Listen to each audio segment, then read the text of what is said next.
Hello students, I am Rajkumar, the lecturer of English at Maharana Pratap Inter College, Gorakhpur. In this video, I am going to discuss about a very important poem of class 11th named The Voice of Rain. जैसा कि वर्णन ही किया गया है कि इसमें कवि बताना चाहता है कि किसी माध्यम से कि वर्षा की आवाज़। तो इसमें जो पोयम है वो डिस्कस है कवि और पोयम वर्षा के बीच में। कवि इसमें है व्हाट हिटमैन, तो दोनों के बीच में डिस्कस किया गया है। कवि पर्सोनिफिकेशन का प्रयोग किया है, उसमें रैन को, जो वर्षा है, इसमें रैन को प्रस्तुत किया है एक मानवीकरण के रूप में, जैसे कोई मानव होता है उसके जैसे इसमें रैन को प्रस्तुत किया गया है। क्योंकि आप तो जानते ही हैं कि वॉइस जो होती है, आवाज़, ये केवल मानव की होती है जिसमें जीव होता है। रैन में तो ये आवाज़ निकलती है तो गिरने के बाद निकलती वो अलग है, बात कोई जीव ही कर सकता है। इसीलिए इसमें वॉइस ऑफ द रैन का मतलब ही होता है कि वो डिस्कस कर रहा है और रैन को प्रेजेंट किया है एक उसके जैसे मानवीकरण के रूप में, तो पर्सोनिफिकेशन का यूज किया गया है। व्हाट हिटमैन बहुत फेमस कवि हैं। तो अब हम शुरू करते हैं। पोयम को हम देखते हैं तो वैसे देखने में लगता है कि 3 भागों में डिस्कस किया गया है पोयम। एक यहाँ देख सकते हैं हम, इतना ये पोयम है, यहाँ पर इतना पोयम है। तो अगर इसको हम डिस्कस की बात करते हैं तो ये 3 भागों में डिवाइड किया गया है। तो 3 भाग हैं इसके हैं।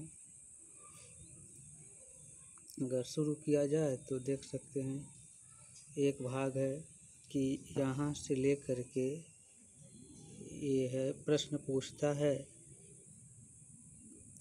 तो एक प्रश्न पूछता है यहाँ तक। और उसके बाद दूसरा देखा जाए तो ये जो भाग है ये किस तरीके से वो बदलता है, वेपर में बदल जाता है, भाप में बदल जाता है। जब पानी में भाप बन के बादल में जाता है तो उसका वर्णन किया गया है। और फिर यहाँ देखेंगे कि किस तरीके से वो बरसता है और किसके लिए बरसता है, ये नीचे वर्णन किया गया है। और लास्ट पोएम में हम देखेंगे ये जो थोड़ी सी छोटी सी लाइन है, ये यहाँ पर ये जो छोटी सी लाइन है, यह उस पोएम की तुलना करता है एक सॉन्ग से कवि। तो ऐसे डिवाइड कर दिया गया है, थोड़ा सा साइंटिफिक यूज किया गया है इसमें। तो हम पोएम को शुरू करते हैं। पोएम शुरू करने से पहले हम सोचते हैं कि आपको ये बता दें कि इसमें जो कठिन मीनिंगें हैं वो बता देते हैं। यहाँ दाऊ मीन्स होता है, दाऊ मीन्स यू होता है, अर्थात तुम होता है। और ट्रांसलेट हो गया, इसमें भी देख सकते हैं कोई।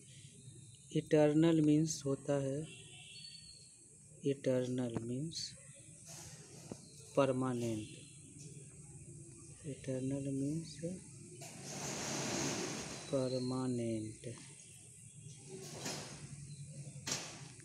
परमानेंट हो गया। इसको नोट करते रहेंगे।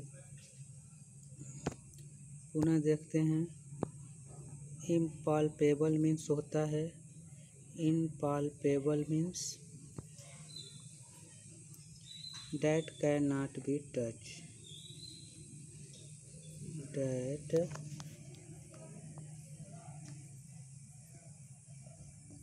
can't be touched, T-U-C-H-E-D,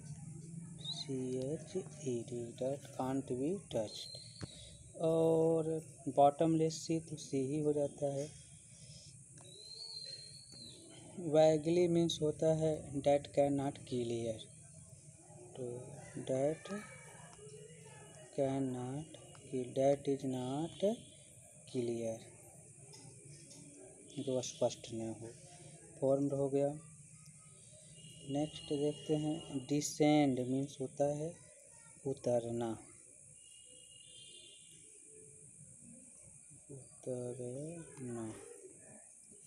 come down होता है, कम डाउन। एक नया है ये, लैव वर्ड आया है, तो लैव मीन्स होता है वाश,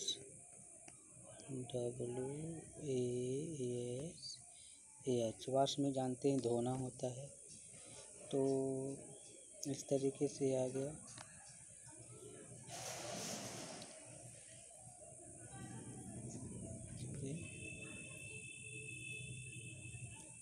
और एक और आता है लेटेंट, देख सकते हैं। लेटेंट मीन्स होता है छिपा हुआ, हिडन, HIDDEN,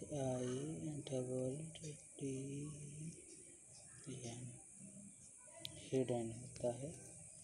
तो इस मीनिंग को हम नोट कर लेंगे तो बेटर रहेगा। अगला है रेक्ड, अनरेक्ड। तो रेक्ड मीन्स होता है केयर करना, यहाँ पर देखा जाएगा, सॉरी, रेक्ड मीन्स केयर या नॉट केयर। डली मीन्स तो भद्दा होता है। देन वी स्टार्ट, देखते हैं।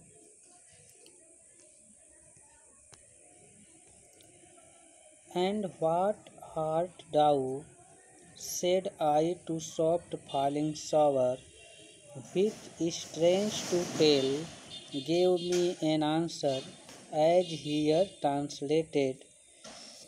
कभी इसमें देखिएगा, कभी पूछता है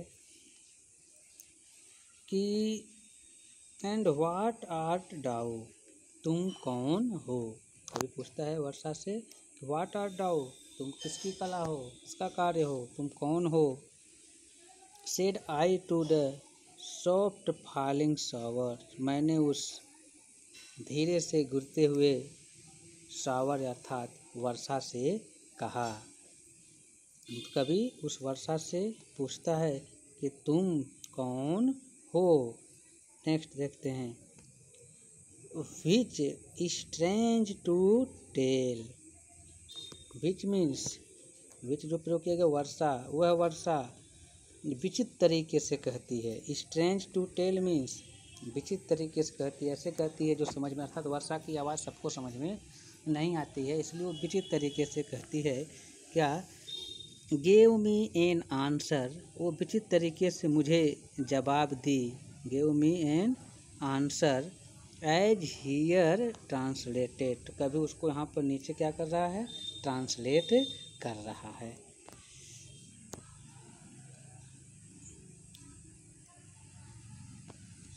I am the poem of earth, said the voice of rain.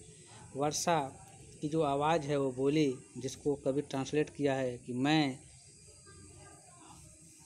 Poem, उस पृथ्वी की क्या हूँ, कविता हूँ। Eternal I rise impalpable out of the land and the bottomless sea. ऐसा करे कि मैं परमानेंट, हमेशा, जो कभी ख़त्म नहीं होने वाला है, जिसको कभी टच नहीं कर सकता है, इस तरीके से भाप के रूप में पृथ्वी से ऊपर उठता हूँ।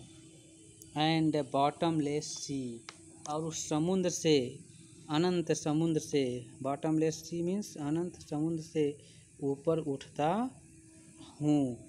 इन पल के मतलब उस भाप के रूप में जिसको कोई छू नहीं सकता है, देख नहीं सकता है, उस रूप में मैं हमेशा उस अनंत समुद्र से ऊपर उठता हूँ।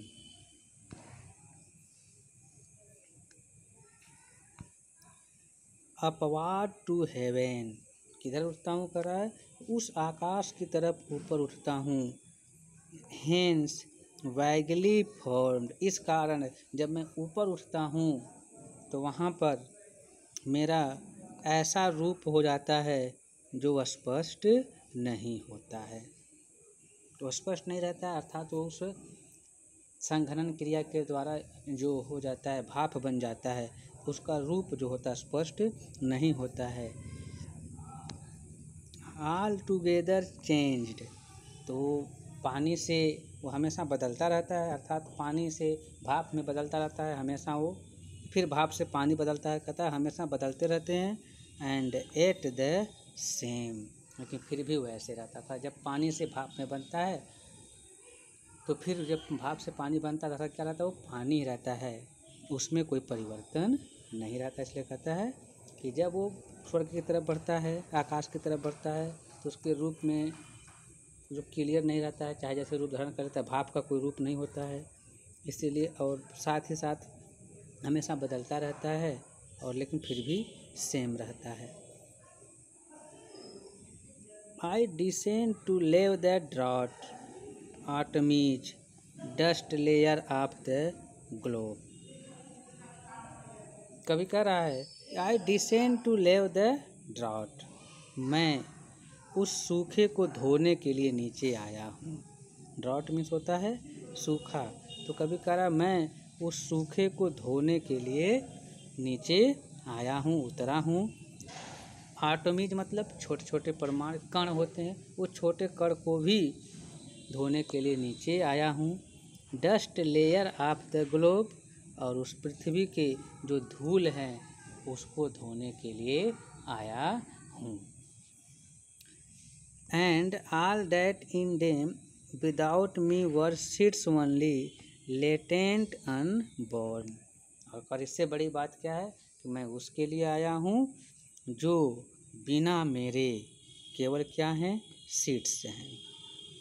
बिना मेरे केवल क्या हैं, वो सीड्स हैं, अर्थात वह चीज़ जो बीज होते हैं, सीड्स होते हैं, जो ज़मीन के अंदर रहते हैं। जब बारिश नहीं होती है तो सीड्स ही रहते हैं, जब बारिश होती है तो उस बारिश होने के बाद सीड्स क्या कर देते हैं, अंकुरित होकर के जमना शुरू हो जाते हैं।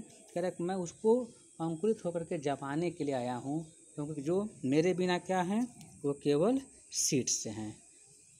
लेटेंट क्या है, वो सीड्स जो छिपे हुए हैं, जिसको कोई देख नहीं सकता है, उसको दिखाने के लिए, जमाने के लिए आया हूँ। अनबोर्न, जो अभी तक, बोर्न मतलब पैदा नहीं होता है, जमे नहीं हैं, अंकुरित नहीं हुए हैं, उनको अंकुरित करने के लिए मैं आया हूँ।